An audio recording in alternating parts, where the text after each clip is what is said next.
Hey guys, hello again and welcome back to the Pulse Social Sports Podcast. My name is Paddy, and in this episode we're going to be having a chat with Abbey Conroy about her experiences studying sports journalism at the University of East London, where we'll be talking about her experiences and what it was like being a woman in a male-dominated field, but also looking at what experiences and opportunities studying has given to her. Okay. What was it like when you were studying sports journalism? It was a crazy experience, to be fair, but I really enjoyed it. And I had so many cool opportunities eventually. But to begin with, there was some times, especially during first year, where at uni, I was just a bit like, do I really want to do this? Because in first year, there was only 3 girls, including myself. So we were kind of outnumbered in a way. And there was a few occasions, especially at the beginning, where there was quite a few comments made about our choice of degree and like why we'd picked it. And they're all asking us like because we were women and stuff. And like comments about women in sport. It just wasn't great. But then luckily a few months later into uni, I managed to meet Claire Baldwin, who's someone that I've always looked up to in the media, and she gave me some really great advice. And like just from that short conversation, I was like, yep, this is what I want to do.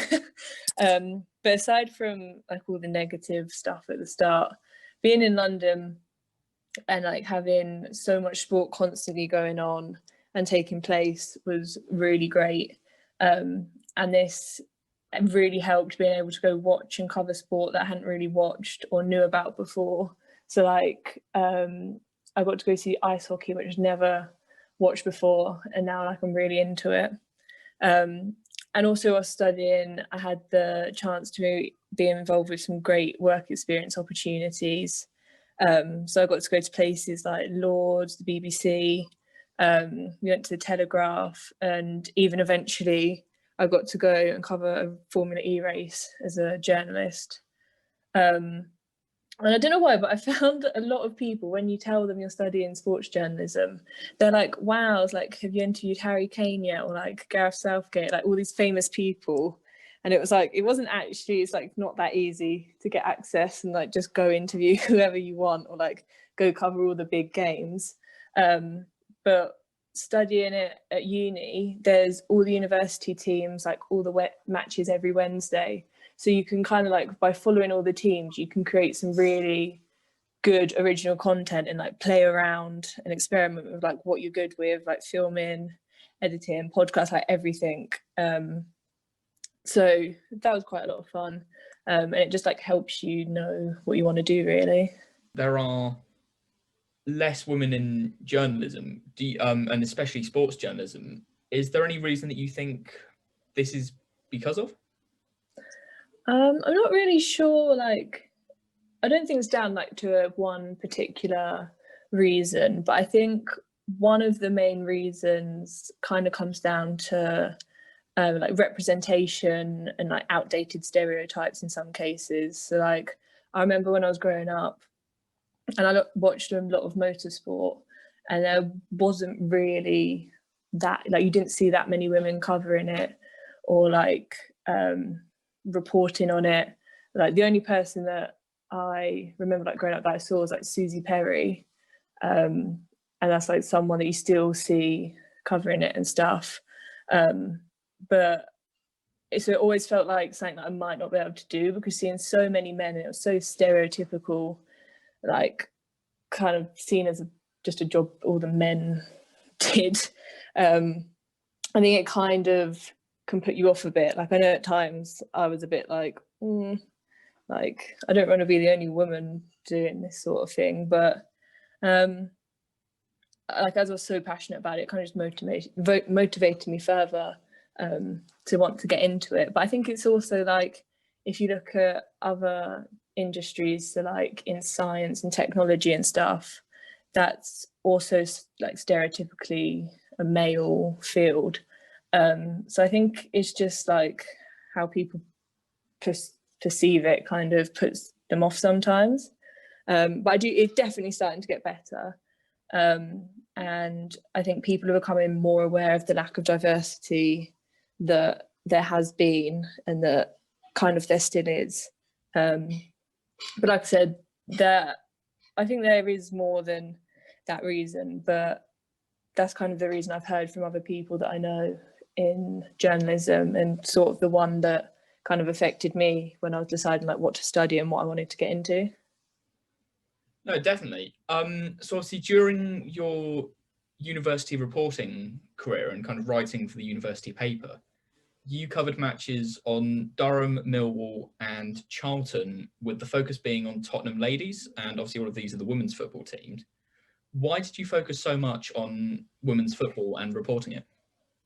Well, like I've said, it quickly became clear at uni that a lot of people didn't really take women's football that seriously, and kind of women's football was seen as like a bit of a joke that they had with each other and stuff. So I kind of wanted to try and help create content showing that it is as serious as the men's game. Like, they train just as hard, the games are as exciting, sometimes more exciting than the men's game, to be fair, in my opinion. Like, I think people that don't follow the WSL sometimes don't even realise that they are professionals and they are training just the same as any other football team, like the men's football team they support. And also that year was really exciting for women's football, so I wanted to be able to have like been a part to, like, say I covered football during that year and saw women's football grow and stuff.